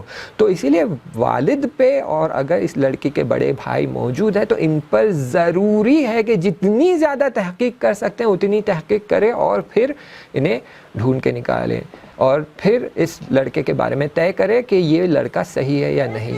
اس نے کہہ دیا کہ میرے پاس ڈاکٹر کی ڈگری ہے تو آپ خود, لڑکی کو ضرورت نہیں ہے, والدین کو چاہیے جا کر لڑکے سے کہے کہ خوب اگر آپ کی ڈاکٹر کی ڈگری ہے تو آپ نے کون سے کالج سے پڑھا ہے, ہمیں آپ کی سرٹیفکیٹ دیجئے, ہمیں آپ کے ڈاکیومنٹس دیجئے, آپ کہاں جاب کرتے ہیں, جا کر اس کے جاب کی لوکیشن پر جائیے, اس سے ملے, اس کے مینیجر سے ہو سکتا ہے بات کریں. میں جانتا ہوں کہ ہمارے انوائرمنٹ میں لوگ کہیں گے کہ یہ تو بہت زیادہ ہی تحقیق کر رہے ہیں. ہاں, اس میں کیا پرابلم ہے؟ دیکھیے اگر میں بھدی مثال دے رہا ہوں آپ کو, کیونکہ بھدی مثال سے آپ کو سمجھ آئے گا کہ میں کیا کہنا چاہ رہا ہوں. اگر میں جا کر ایک کار خریدنے والا ہوں جس میں میرے 7, 8 یا 10 لاکھ روپے لگنے والے ہیں تو میں کتنی ریسرچ کرتا ہوں اس کار کے بارے میں, کون سی کار لوں, اس کار کے اندر کیا کیپیبلٹیز ہے, اس کے اندر کیا فیسلٹیز ہے, اس کا انجن کیسا ہے, یہ پیٹرول کتنا کنزیوم کرے گی, اس کا مائلیج کتنا ہے, اس کو بیچنے کے بعد اس کا کتنا پیسہ آئے گا, اس پہ انشورنس کتنا لگے گا. میں 4-5 مہینے ریسرچ کرتا ہوں, الگ الگ شو رومز میں جا کے کار دیکھتا ہوں, ٹیسٹ ڈرائیو کرتا ہوں, بیٹھ کر دیکھتا ہوں, اسٹیئرنگ پکڑ کر دیکھتا ہوں, ایک راؤنڈ لگا کر دیکھتا ہوں. یہ آپ کیوں کر رہے ہیں اتنی ریسرچ؟ کیونکہ آپ کو لگتا ہے کہ اگلے 5 سال آپ کو اس کار کے ساتھ بتانا ہے اور یہ کار آپ کو مشکل نہ دے. اور اس پر آپ اپنی انرجی، پیسہ، محنت کا کمایا ہوا پیسہ خرچ کرنے والے ہیں، تو آپ کوشش کریں گے کہ بھائی ایسی چیز جس پر میں 8 سے 10 لاکھ روپے لگا رہا ہوں، میری زندگی کی محنت کی کمائی لگا رہا ہوں، اس کے اوپر میں 2-3 مہینے خرچ کر کے اس کی ریسرچ کر کے اچھی کار لوں تو کیا بہتر، جو مجھے 5 سال 7 سال تک کوئی مشکل نہ دے، نہ ستائے۔ خوب، یہاں آپ کی لڑکی دینا چاہتے ہیں، آپ کی بیٹی دینا چاہتے ہیں جو 60 سال تک 65 سال تک کسی کے ساتھ زندگی کرنے والی ہے، تو یہاں آپ کا فرض نہیں بنتا کہ 1 مہینہ 2 مہینہ 3 مہینے ریسرچ کریں؟ جو سوال آپ گاڑی کے بارے میں پوچھتے کہ انجن کیسا ہے، کتنا مائلیج دیتی ہے، یہ ایسا کیوں ہے، وہ ویسا کیوں ہے، اس کار میں اور اس کار میں کیا فرق ہے، یہ ساری ریسرچ جو آپ جا کر کمپیوٹرز کے بارے میں، موبائلز کے بارے میں، لیپ ٹاپس کے بارے میں، کارز کے بارے میں کرتے ہیں، یہی ریسرچ آپ کو آپ کی اولاد کے لیے اسپاؤس ڈھونڈتے وقت کرنی ہے۔ آپ کو فائنڈ کرنا ہے کہ لڑکے کے اندر کیا کیپیبلٹیز ہے، یہ اپنے دوستوں کے ساتھ کیا کرتا ہے۔ ہو سکتا ہے والدین کے سامنے جی بابا جی بابا جی ماما جی امی جان اس طرح کا بیہیویئر ہے، اور جیسے گھر کے باہر نکلا دوستوں میں شراب تو نہیں، خیر انشاءاللہ، سگریٹ پینا اور نامناسب باتیں کرنا اور تھیٹرز میں جا کے فلمز دیکھنا اور لڑکیوں کے ساتھ گھومنا پھرنا، اور یہ سب اگر حالات موجود ہے تو پھر ایسے لڑکے کے ساتھ اپنی لڑکی دینا مناسب نہیں ہے۔ دوسری طرف سے لڑکے والوں کو چاہیے کہ لڑکی کے بارے میں ریسرچ کرے، کہ لڑکی کے بارے میں جا کر دیکھے اس کے فیس بک پہ کس طرح کی فوٹو ہے، والدین کے سامنے با حجاب با ادب ہے، لیکن جیسے فیس بک پہ دیکھیں گے تو حجاب کا کوئی نام و نشان نہیں، لڑکوں کے ساتھ گلے میں ہاتھ ڈال کر اور سگریٹ پینا۔ آج کل یہ جو ہے 2 زندگیاں ہو گئی ہے بچوں کی، ایک جو ہے سوشل میڈیا والی زندگی اور ایک جو ہے گھر میں اور فیملی لائف والی زندگی۔ تو والدین کو چاہیے کہ وہ ریسرچ کریں، اپنے لڑکے کو آنکھ بند کر کے کسی بھی لڑکی کے حوالے نہ کر دے، ایسے ہی تحقیق کرے، فائنڈ کرے، ایسے ہی اپنی لڑکی کو کسی بھی لڑکے کے حوالے نہ کر دے۔ اور کرائیٹیریا بہت کلیئر ہونا چاہیے، کرائیٹیریا ہمارے لیے کلیئر ہونا چاہیے۔ کیوں؟ کیونکہ یہ ہر کرائیٹیریا جو ہم اسپیسیفائی کرتے ہیں یہ امپورٹنٹ ہے اور یہ معنی دار ہے، اور خدا نے آ کے اس کرائیٹیریا کو کلیئرلی ہمارے لیے بیان کیا ہے۔ دیکھیں میں آپ کو بہت سمپل سی اور سادی سی بات سمجھاتا ہوں۔ خداوند متعال نے ہمارے لیے ایک کرائیٹیریا رکھا ہے، اس نے بیان کیا ہے کہ دیکھیے ہم آپ کے لیے کرائیٹیریا رکھتے ہیں، اور کرائیٹیریا یہ ہے جو آپ کے لیے وہی باتیں مودت کا باعث بنے گی، آپ دونوں کے بیچ میں محبت کا باعث بنے گی، رحمت حاصل ہوگی، اور آپ دونوں کو سکون حاصل ہوگا ایک دوسرے سے۔ خوب، اب ہم کیا کرتے ہیں؟ ہم کہتے ہیں خوب خداوند متعال تو عالم ہے، یعنی تمام علم کا حامل ہے، سارا علم اسی کے پاس ہے، اسی سے نشأت حاصل ہوتی ہے، it springs from him, he is the fountain of knowledge، اور تمام حکمت کا مالک ہے، ساری حکمت ساری وزڈم اسی کے پاس سے آتی ہے۔ اس نے ایک کرائیٹیریا رکھا ہے، کچھ 3-4 کرائیٹیریاز جو رکھے، لیکن نہیں، اس سے زیادہ حکمت تو ہمارے پاس ہے، اس سے زیادہ نالج تو ہمارے پاس ہے، اس سے زیادہ علم تو ہمارے پاس ہے۔ خدا کہتا ہے اپنے بیٹی یا بیٹے کے لیے اگر ہمسر ڈھونڈ رہے ہو تو اس میں یہ کرائیٹیریا چیک کریں۔ ہم کہتے ہیں نا، یہ ہم نہیں چیک کریں گے۔ ہم کیا چیک کریں گے؟ ہم یہ چیک کریں گے لڑکا کتنا کماتا ہے، کہاں جاب کر رہا ہے، آگے پڑھنا چاہتا ہے یا نہیں چاہتا ہے، کار ہے یا نہیں ہے، بنگلہ ہے یا نہیں ہے، ماں باپ کے ساتھ میں رہے گا یا الگ رہے گا، فیوچر میں باہر جانے کا پلان ہے یا نہیں ہے، بچے اسے کتنے چاہیے، کب بچے پیدا کرنے کا پلان رکھتا ہے، یہ ساری چیزیں ڈسکس کریں گے۔ اس طرف سے اگر ہم لڑکی کے بارے میں ریسرچ کرنا چاہتے ہیں تو وہ الگ کرائیٹیریا ہمارا کہ لڑکی کتنی پڑھی لکھی ہے، ہمیں زیادہ پڑھی لکھی لڑکی بھی نہیں چاہیے، گھر کا کام کاج آتا ہے یا نہیں آتا ہے، پکوان کرے گی یا نہیں کرے گی، ساس سسر کی خدمت کرے گی یا نہیں کرے گی، پوچھا جھاڑو پوچھا یہ سب کرنے آنا چاہیے، فلان فلان فلان، یہ ساری کرائیٹیریاز جو کہ ایک ناقص شے ہے انسان، ان کو ہم نے طے کیا ہے اور ڈیسائیڈ کر لیا ہے کہ یہ خدا سے زیادہ لاجیکل، اپروپریٹ، مور کیا کہتے ہیں اپلیکیبل ہے، انہیں یوز کرنا چاہیے۔ اور دوسرے جو کرائیٹیریاز ہے یہ سارے بس یہ بولنے والی باتیں ہیں، دینداری اور یہ سب بھی، دینداری سے تھوڑی پیٹ بھرتا ہے، دینداری سے تھوڑی زندگی چلتی ہے، کیوں نہیں چلتی ہے، ہم دیکھیں گے، مثالوں کے ساتھ دیکھیں گے۔ تو آئیے دیکھتے ہیں کہ خدا نے کیا کرائیٹیریاز رکھا ہے۔ سب سے پہلا کرائیٹیریا جو خدا نے رکھا ہے وہ ہے دینداری، کہ آپ جب اپنا ہمسر سلیکٹ کرتے ہیں تو اس میں آپ کو سب سے پہلے دینداری دیکھنی ہے، دینداری ہونی چاہیے۔ خوب، دینداری ہونی چاہیے یعنی کیا؟ آج کے زمانے میں ہم نے دینداری کو ڈیفائن کیا ہے اور اہل البیت علیہ السلام نے، خدا نے بھی دینداری کو ڈیفائن کیا ہے. ہم کیا کہتے ہیں دینداری یعنی یہ بچہ نماز پڑھتا ہے یا نہیں، روزہ رکھتا ہے یا نہیں، مسجد میں نماز پڑھنے جاتا ہے، عزاداری کرتا ہے یا نہیں، ہاں کرتا ہے، ہو بچہ دیندار ہے. اس طرح سے لڑکی نماز پڑھتی ہے، ہاں روزہ رکھتی ہے، ہاں حجاب کرتی ہے، ہاں مجلسوں میں جاتی ہے، ہاں بس دیندار ہو گیا. نہ ایسا نہیں ہے، بلکہ رسول خدا صلی اللہ علیہ وآلہ وسلم کی طرف سے اور معصومین علیہ السلام کی طرف سے روایتیں موجود ہے جس میں رسول خدا فرماتے ہیں کفر اور ایمان کے بیچ میں نماز سے زیادہ فاصلہ نہیں ہے. یعنی یہ کہ اگر لڑکا نماز نہیں پڑھتا ہے تو رسول خدا کے حدیث کے مطابق یہ ہے کہ کفر اور ایمان کے بیچ میں صرف نماز ہے جو ڈیسائیڈ کرتی ہے کہ کون کافر ہے اور کون مومن ہے. اگر لڑکا نماز نہیں پڑھتا تو آپ اسے اصلا مومن کاؤنٹ نہیں کر سکتے. ٹھیک ہے، تو رسول خدا آ کے کہتے ہیں، پھر رسول خدا آ کے کہتے ہیں روزے کے بارے میں، حج کے بارے میں، خمس کے بارے میں بھی. خمس کے بارے میں امام زمانہ سے محمد بن عثمان عمری نے لیٹر لکھ کر پوچھا تھا کہ خمس کے بارے میں اگر کوئی خمس جو ہے آپ کا جو خمس آپ کو دیا جانا چاہیے اگر وہ کوئی یوز کرتا ہے تو اس کا کیا کیا جائے. تو امام زمانہ جواب میں محمد بن عثمان عمری کو لکھ کر کہتے ہیں کہ لعنت ہو خدا کی اور ملائکہ کی اور تمام بشریت کی، خدا کی، تمام ملائکے کی اور تمام بشریت کی اس شخص پر جو ایک درہم بھی ہمارے مال میں سے خود کا سمجھ کر یوز کرتا ہے. یعنی یہ کہ جو خمس جس پر ہمارا حق ہے وہ پے نہیں کرتا اور ایک درہم بھی اس میں سے یوز کرتا ہے یہ سوچ کر کہ میں اپنا مال یوز کر رہا ہوں، تو اس پر لعنتیں ہیں خدا کی، ملائکے کی اور تمام بشریت کی. آپ جا کر فتاویٰ دیکھیں گے خمس سے ریلیٹڈ تو آپ کو پتہ چلے گا کہ جو شخص خمس پے نہیں کرتا اس کے گھر میں اگر آپ نماز پڑھتے تو آپ کی نماز باطل ہے. تو آپ کو جو کرائیٹیریاز دیکھنا ہے دینداری میں صرف یہ نہیں ہے کہ نماز پڑھ رہا ہے، روزہ رکھ رہا ہے، مجلس میں جا رہا ہے، خیلی خوب ہے. نہ، آپ کو دیکھنا ہے کہ خمس پے کرتا ہے نہیں کرتا ہے، زکوٰۃ اگر اس کی گردن پہ ہے پے کرتا ہے نہیں کرتا ہے، اپنے واجبات کو انجام دیتا ہے نہیں دیتا ہے، اپنی نگاہوں کو کنٹرول میں رکھتا ہے نہیں رکھتا ہے، اپنی زبان کو کنٹرول میں رکھتا ہے نہیں رکھتا ہے. یہ ساری چیزیں دیکھنے کی ضرورت ہے. اور آگے آپ دیکھیں گے کہ خواتین کے لیے روایتوں میں موجود ہے خود رسول خدا کی طرف سے کہ حجاب کے پابند ہونا چاہیے. ایسی خواتینوں کو آپ انتخاب کریں، ایسی لڑکیوں کو آپ انتخاب کریں جو حجاب کے پابند ہے. اگر وہ حجاب کے پابند نہیں ہے تو انہیں انتخاب نہ کریں. حلال رزق کمانے والے ہونا چاہیے. اگر حلال رزق کمانے والے نہیں ہیں تو امام صادق علیہ السلام کی طرف سے روایت ہے، وہ کہتے ہیں کہ اگر حلال رزق نہیں کماتا ہے تو اس کا اثر ڈائریکٹ ان کی اولادوں پر ہوگا.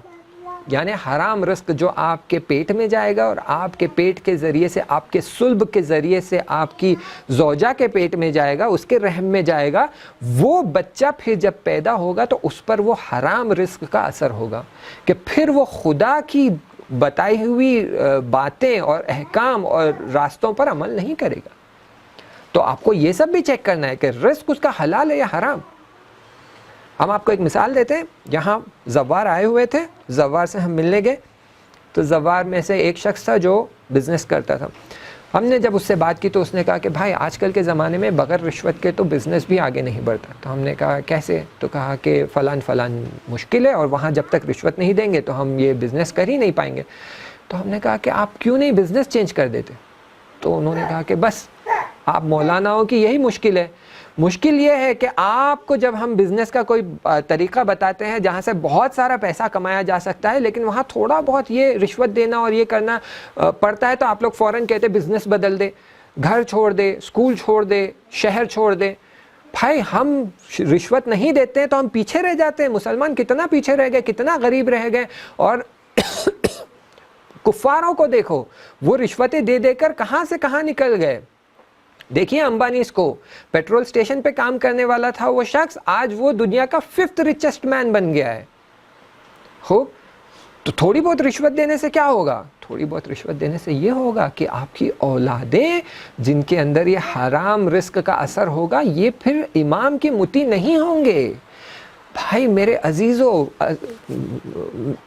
سامعین، اب جو جملہ میں بتانے جا رہا ہوں اسے بہت غور سے سنیے اور دقت کریے. کرائیٹیریا میں، دینداری میں صرف نماز، روزہ، حج یہ سب نہیں ہے. حلال رزق کتنا امپورٹنٹ ہے آپ جانتے ہیں؟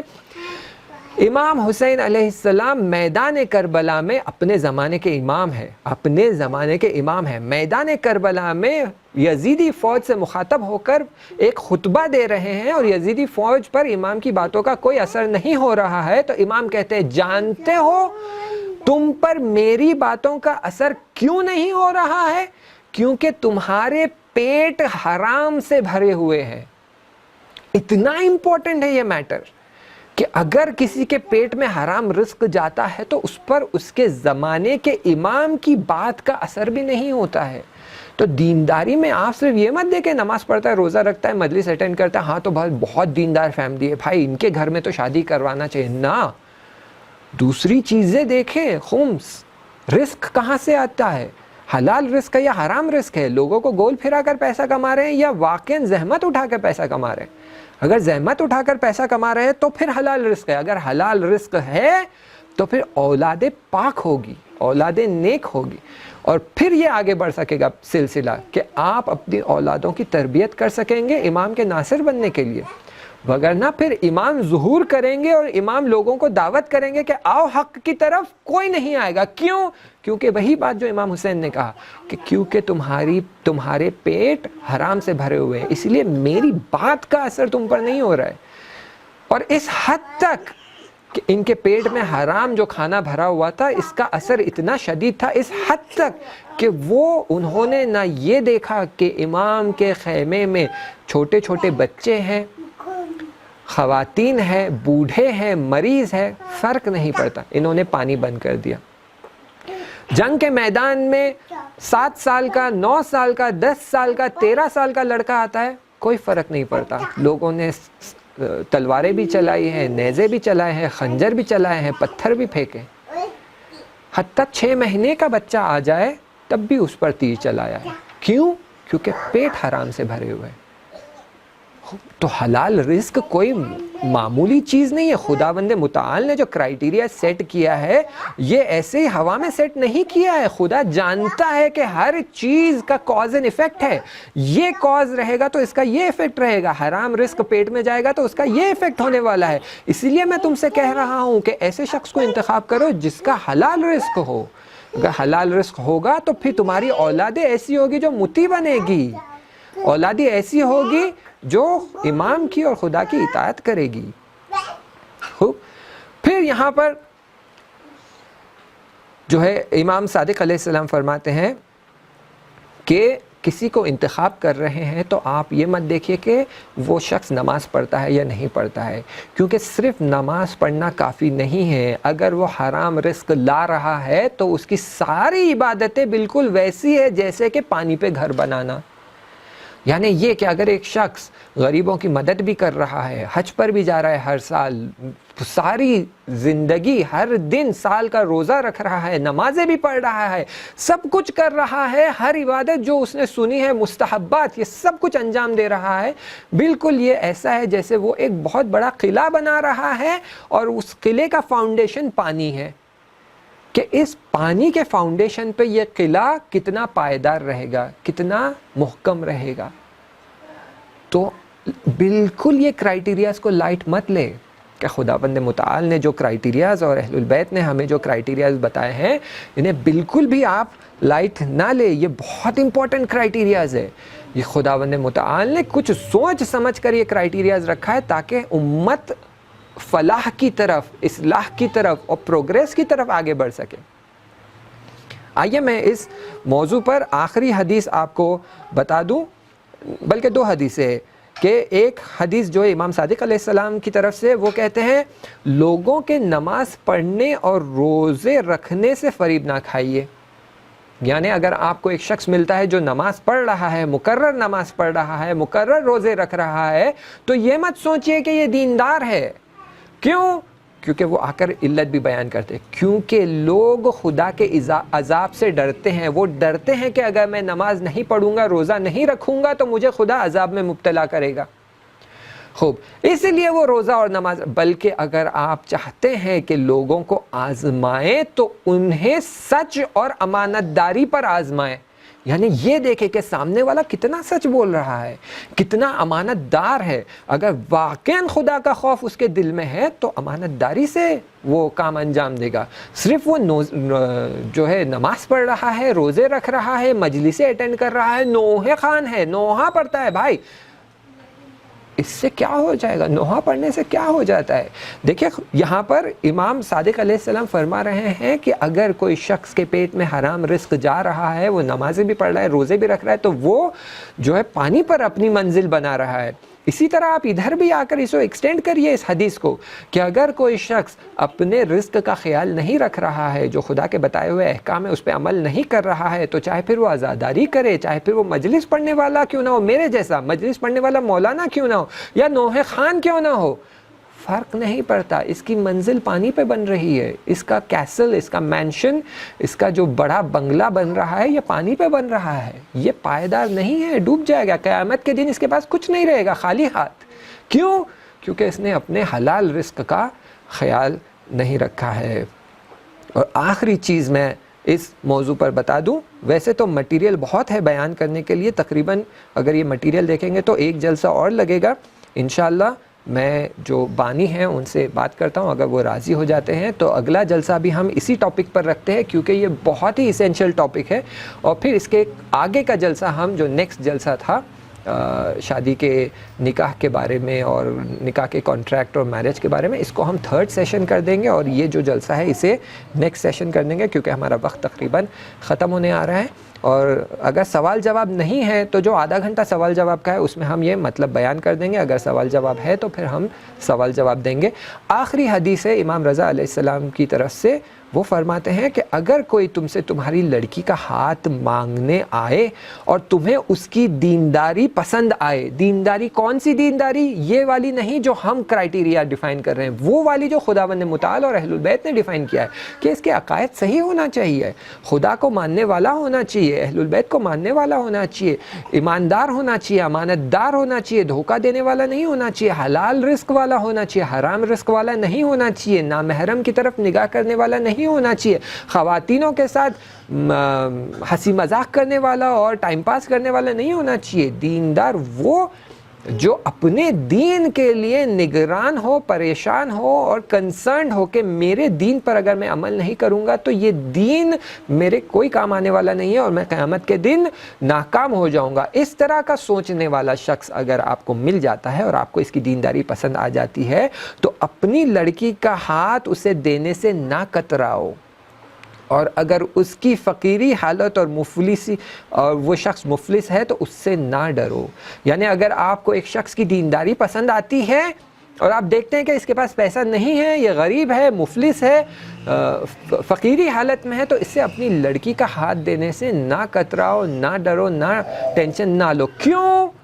کیونکہ خداوند متعال نے قرآن میں فرمایا ہے کہ تم اپنی بیٹی کا حالت کی شادی کرتے سمے یہ ٹینشن مت لو کہ یہ غریب ہے یا امیر ہے. خداوند متعال کہہ رہا ہے یغنیہم اللہ من فضلہ، کہ اسے غنی کر دے گا خداوند متعال اپنے فضل کے ذریعے. کیوں؟ کیونکہ خداوند متعال اللہ واسع علیم، خدا واسع ہے، دینے والا ہے، وسیع ہے، اس کے پاس کسی چیز کی کمی نہیں ہے، تو وہ وسعت رکھتا ہے اور وہ عطا کرنے والوں میں سے ہے. تو اگر تمہیں کوئی دیندار شخص مل جاتا ہے تو اس دیندار شخص کو اپنی لڑکی دینے سے نہ کترائیے، اپنی لڑکی دے اور خدا پر توکل رکھے کہ آپ نے ایسے گھر میں اپنی لڑکی دی ہے تو وہاں خداوند متعال اپنی رحمتوں کو بھی نازل کرے گا اور برکتوں کو بھی نازل کرے گا. اور اگر اس شخص کے اندر کسی مالی کمی ہے تو اسے بھی انشاءاللہ وہ پورا کرے گا. پروردگارہ خدایا بحق محمد و آل محمد ہمیں توفیق عطا فرما کہ ہم دینداری والے کرائیٹیریاز کو اور جو خدا نے اور اہل البیت نے جو کرائیٹیریاز بتائے ہیں انہیں ہم نظر میں رکھیں اور اس کے لحاظ سے اپنے ہمسر کو سلیکٹ کریں. کیوں؟ کیونکہ جو ہمسر ہم سلیکٹ کرتے ہیں یہ ہماری آگے آنے والی زندگی کے ہر ایسپیکٹ پر، چاہے پھر وہ سائیکولوجیکل ایسپیکٹ ہو، چاہے پھر وہ اسپریچول اور ریلیجس ایسپیکٹ ہو، چاہے پھر وہ نارمل گھر میں زندگی کرنے والے ایسپیکٹ ہو، کھانے پینے، لباس، ٹریول، ہر چیز سے ریلیٹڈ ہے. تو خدایا ہمیں توفیق عطا فرما کہ میرے بتائے ہوئے کرائٹیریا سے ہم اسپاؤزز کو سلیکٹ کر سکیں اور اس کرائٹیریا کے حساب سے ہم اپنی زندگی آگے بڑھا سکیں. کچھ سوال آئے ہوئے ہیں, ان سوالوں کو ہم جواب دیتے ہیں اور ساتھ ہی میں دعا کو کنٹینیو رکھتے ہیں کہ پروردگارہ بحق کے امام حسین علیہ السلام بحق کے یوم اربعین جو کہ اربعین کا دن تھا, تیری بارگاہ میں دعا کرتے ہیں کہ امام زمانہ اجل اللہ تعالیٰ فرجہ الشریف کے ظہور میں تعجیل فرما. ہمارے مراجع کرام اور مرجع تقلید جو ہے ان کی جان مال عزت و آبرو ان سب کی حفاظت فرما, انہیں طول عمر عطا فرما. اگر کوئی مریض ہے بیمار ہے تو انہیں شفائے کاملہ عطا فرما.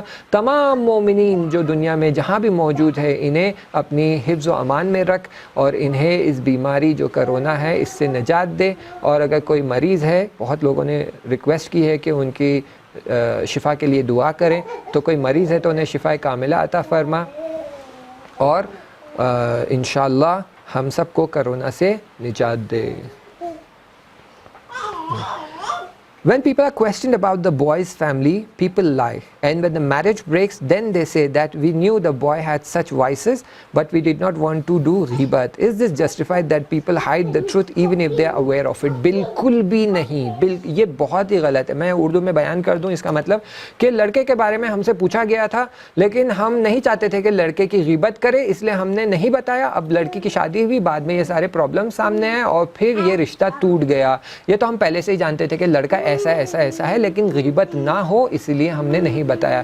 عزیزان, برادران, خواہران, حدیث میں موجود ہے کہ اگر آپ سے کوئی آ کر لڑکی کے بارے میں یا لڑکے کے بارے میں پوچھتا ہے تو آپ ان کے بارے میں بتا سکتے ہیں اور یہ غیبت حساب نہیں ہوتی ہے. لیکن پھر بھی مان لیجئے آپ کے دل میں آپ کو تھوڑا سا ڈاؤٹ ہو رہا ہے کہ بھائی میں اگر بول دوں کہ لڑکا یہ ہے یہ ہے یہ ہے ایسا ہے, لڑکی ایسی ہے ایسی ہے ایسی ہے, غیبت ہوگی, قیامت کے دن مجھ سے پوچھا جائے گا, حساب کتاب کیا جائے گا, تو ٹھیک ہے میں غیبت نہیں کرنا چاہتا ہوں. نہ کرے, غیبت نہ کرے.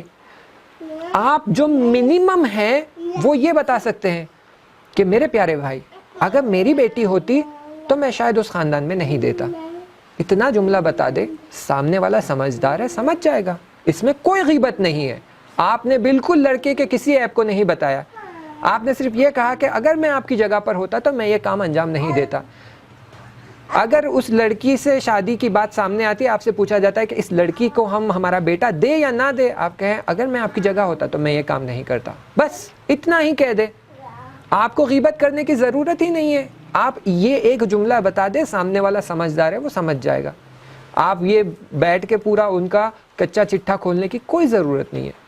آپ صرف کہہ دیں اگر میں آپ کی جگہ ہوتا تو میں شاید یہ عمل یہ کام انجام نہیں دیتا, کافی ہے. لیکن اگر آپ یہ نہیں بتاتے ہیں جس کی وجہ سے لڑکی کی یا لڑکے کی شادی ہوتی ہے, جس کی وجہ سے آگے جا کر اسے پرابلمز ہوتی ہے اور یہ رشتہ ٹوٹ جاتا ہے, تو خدا مدد کرے, خدا مدد کرے.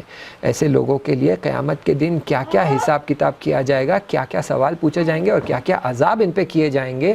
واقعاً خدا مدد کرے. آپ نے دو لوگوں کو ملایا ہے جن میں یہ ملاپ کی کیپیسٹی نہیں تھی اور ان کی ٹوٹنے کی وجہ سے آپ کو پتہ نہیں ہے ان کی اولادوں پہ کیا مصیبتیں آئیں گی. ان کی اولادیں ہو سکتا ہے گمراہ ہو جائے. اور یہ میرج والی سچویشن دیکھ کر میں کئی ایسے لوگوں کو جانتا ہوں جنہوں نے شادی کے ٹوٹنے کے بعد اپنے رشتہ داروں کی ڈیسیشن لے لیا کہ ہم شادی نہیں کریں گے. خوب, کیوں؟ کیونکہ چند رشتہ داروں نے رعایت نہیں کی, دو غلط لوگوں کو ملا دیا, ان کی شادی ٹوٹ گئی. اس کی وجہ سے 25 ایسے لوگ ہیں جنہوں نے یہ ڈیسیشن لیا کہ ہم شادی نہیں کریں گے, ہم کنوارے مر جائیں گے, ہم گھٹ گھٹ کے مر جائیں گے, ہم اولڈ ایج ہوم میں جا کر سڑ کر مر جائیں گے, لیکن ہم شادی نہیں کریں گے. خوب, یہ بہت آپ نے کسی کو رسول خدا صلی اللہ علیہ وآلہ وسلم کی سنت سے دور کر دیا ہے, اور اس کا بڑا جرمانہ ہے, بہت بڑا جرمانہ ہے. انشاءاللہ خدا ہمیں ایسے مشکلات سے بچائے. خوب, ایک سوال یہ آیا تھا کہ اگر ہسبینڈ اور وائف کے بیچ میں 20 یا 30 سال سے لڑائی جھگڑا چل رہا ہے تو آیا ممکن ہے کہ دونوں جو ہے آپس میں پیسفل ریلیشن شپ مینٹین کر سکے؟ اگرچہ یہ سوال اس سیشن سے ریلیٹڈ نہیں ہے, میں جواب بہت ہی مختصر دینا چاہتا ہوں. بعد میں اس کو نیکسٹ ہمارے جو 3rd سیشن یا 4th سیشن رہے گا which is about marriage and living together according to the Islamic criteria, اس میں انشاءاللہ کوشش کرتے ہیں اسے آنسر دینے کی. ایز اے ریمائنڈر میں خود کے لیے یہ کویسچن رکھوں گا بعد میں جواب دینے کے لیے. جواب یہاں پر یہ ہے کہ ہاں, بالکل ہو سکتا ہے. صرف امپورٹنٹ بات یہ ہے کہ دونوں کو ڈیسیشن لینا پڑے گا کہ I want to change, I want to change. یعنی ہسبینڈ کو بھی ڈیسائیڈ کرنا پڑے گا میں چینج ہونا چاہتا ہوں کیونکہ میں اس زندگی سے تھک گیا ہوں, مجھے خوشحالی کی زندگی چاہیے. لڑکی کو بھی چاہیے کہ وہ ڈیسائیڈ کرے کہ میں چینج ہونا چاہتی ہوں. اور اس کے بعد سب سے امپورٹنٹ یہ ہے کہ آپ ایک دوسرے کے ساتھ بات کریں وتھ کرائٹیریا اینڈ کنڈیشنز کہ دیکھیے ہمیں اپنی زندگی سدھارنی ہے, بہتر بنانی ہے. ٹیشو سے ذرا ان کی نوزی کلین کریے. ہمیں ہماری زندگی بہتر بنانی ہے اور ہمیں ہمارے حالات کو سدھارنا ہے. So we want to become good. اب ہم بیٹھ کے بات کریں گے, لیکن یہ بات کرنے میں کچھ مشکلات ہے. مشکلات کیا ہے؟ ہسبینڈ آئے گا, لڑکی کو اس کے پرابلمس بتائے گا کہ I don't like this about you, I don't like this about you, I don't like this about you. لڑکی بولے گی کہ I also don't like about this, I also don't like this about you. اور جیسے جیسے ایک دوسرے کی باتیں بیان کریں گے, جھگڑا اور وہ ناراحتی اور شدت پیدا کرے گی. فائنلی وہ لوگ بولیں گے خوب, اگر اتنے ہی پرابلمس ہیں تو forget it. نہ, ایسا نہیں. یہ ڈیسائیڈ ہونا چاہیے کہ میں کچھ باتیں بتاؤں گا اور جو بھی بتانے والا ہے, شوہر ہو یا زن یا وائف, یہ ذہن میں رہے کہ پیارے انداز میں بتانا ہے. آپ کو تہمت اور غلط انداز میں, جو جھڑکی والا انداز ہوتا ہے, اس میں نہیں بتانا ہے. آپ کو اسے اچھے انداز میں بتانا ہے. دیکھیے آپ کا یہ بیہیویئر ہے, اس سے مجھے دکھ ہوتا ہے. آپ کا یہ بیہیویئر ہے, آپ مجھ سے اونچی آواز میں بات کرتے ہیں, مجھے اچھا نہیں لگتا ہے. کاش آپ مجھ سے سافٹ آواز میں بات کریں, وہ میرے لیے زیادہ دل پسند ہے. اس انداز سے بات کریں, جھگڑا بڑھے گا نہیں, کم ہوگا. لیکن اگر یہ سالو کرنا ہے تو بات ہی کرنا پڑے گا. انشاءاللہ اس کویسچن کو ہم when we are dealing with that session تب ہم ٹھیک سے ایڈریس کریں گے. Third question, before selecting a spouse, is it allowed for a girl to question the boy directly on his income or his future plans? Absolutely. آگے والے session میں ہم یہی چیزیں ڈسکس کرنے والے تھے. اپارٹ فرام دا کرائٹیریاز, اس میں ایک سیکشن یہ بھی ہے کہ آپ سوال کریں, آپ پوچھ تاچھ کریں. جو فادر اور بردرز ان کو تحقیق کرنا ہے یہ. اس کے علاوہ اگر لڑکی خود شوہر سے بات کرنا چاہتی ہے, دیکھیں ہم نے کیونکہ ٹائم کم تھا, ہم نے بہت ڈیٹیل میں وی ڈنٹ ڈسکس دیٹ. ہم نے کانسیپٹ کور کیا تھا goal of marriage and goal of life.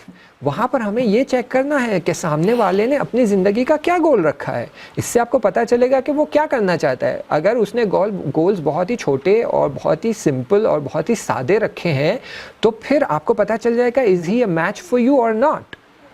اور کوئی اس میں حرج نہیں ہے کہ لڑکی جو ہے لڑکے سے پوچھ سکے کہ I would like to know how much you. دیکھیں وہی انداز اگر صحیح ہے تو آپ تقریباً ہر سوال پوچھ سکتے ہیں. انداز صحیح ہونا چاہیے. How much do you earn, what is your plan for future. یہ انداز آپ رکھیں گے تو لڑکا بھی بولے گا کہ مجھے کوئی ضرورت نہیں ہے تمہیں بتانے کی, میں ایسا ہی ہوں, شادی کرنا چاہتے ہو کرو, نہیں کرنا چاہتے ہو forget it. بہت لڑکیاں کھڑی ہیں لائن میں. یہ نہیں ہونا چاہیے انداز. اسی طرح سے لڑکے کو بھی لڑکی کے ساتھ would it be okay for you to share with me کہ آپ ابھی کتنا کماتے ہیں. یعنی آپ لڑکے سے کہہ رہے کہ کیا, اگر وہ کہتا ہے no I'm not okay with it, تو آپ کہیں but it would be nice for me to know, میرے لیے اچھا ہوگا کہ میں یہ جانوں اور میرے ڈیسیشن میکنگ میں مجھے یہ مدد کرے گا کہ میں اپنا ڈیسیشن لے سکوں کہ آپ کتنا کماتے ہیں. انداز پیارا ہو, سامنے والا بھی آپ کو جواب دے گا. انداز مناسب نہ ہو تو سامنے والا شخص آپ کو جواب نہیں دے گا, بلکہ آپ کے خلاف اناد میں کھڑا ہو جائے گا اور جواب صحیح سے نہیں دے گا. Fourth question. Many a times when a proposal comes and when girls' parents start inquiring about the boy and they see him praying namaz awwal waqt in masjid, always in the forefront in the julus or a volunteer in imam bargah, تو یہ جو ہے والدین جا کر جو ہے انہوں نے تحقیق کر لی ہے, دیکھا کہ نماز پڑھ رہا ہے, پہلی صف میں کھڑا ہوا ہے اور امام بارگاہ میں والنٹیئرنگ بھی کرتا ہے خوب. But as soon as marriage is over he shows his true colour. جیسے شادی ہوئی لڑکے نے اپنے رنگ دکھا دیے. And he turns out to be doing all this show off of deendari for marriage. How can we as girls' parents find out about the hypocrisy of a person before giving our daughter? کیسے پتہ چلے کہ یہ بندہ ناٹک کر رہا ہے یا سچ میں یہ دیندار ہے, کیونکہ شادی کے لیے یہ ساری جو ہے سارا ناٹک کر رہا تھا. تو میں نے آپ سے آلریڈی کہا ہے کہ دینداری کے لیے خداوند متعال نے جو کرائٹیریا بیان کیا ہے اور اہل البیت نے ہمارے لیے جو کلیئرٹی رکھی ہے وہ انہوں نے بارہا بیان کیا ہے کہ آپ صرف نماز اور روزہ اور عزاداری وفاداری نہ دیکھیں یہ کافی نہیں ہے. انسان کی آپ حقیقت جاننا چاہتے ہیں تو دیکھیں کہ کتنا سچ بولنے والا ہے, کتنا امانت دار ہے, کتنا راہ راست پہ چلنے والا ہے, غریبوں کی کتنی مدد کرتا ہے. بہت سارے کرائٹیریاز ہے جو انشاءاللہ آگے بھی ہم دیکھیں گے. ابھی میں نے صرف ایک ہی کرائٹیریا کور کیا ہے جبکہ ہمارے پاس تقریباً 6 الگ الگ کرائٹیریاز ہے. انشاءاللہ اس کو ہم نیکسٹ سیشن میں کور کریں گے. اگلا سیشن بھی ہم اسی ٹاپک پر رکھیں گے کہ سلیکشن آف دا اسپاؤس جو ہے ظاہراً انٹرنیٹ جو ہے اٹک گیا ہے, اس کو ذرا ٹھیک کرتے ہیں.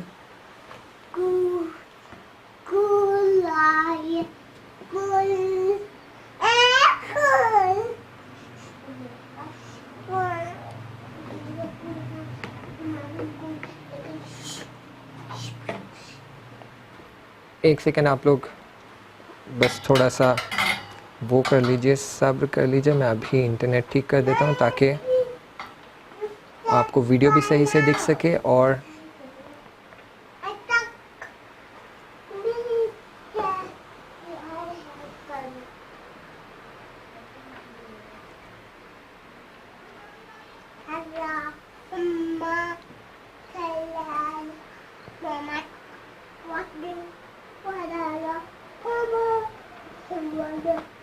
خوب انشاءاللہ ابھی انشاءاللہ انٹرنیٹ صحیح ہو گیا ہوگا انشاءاللہ.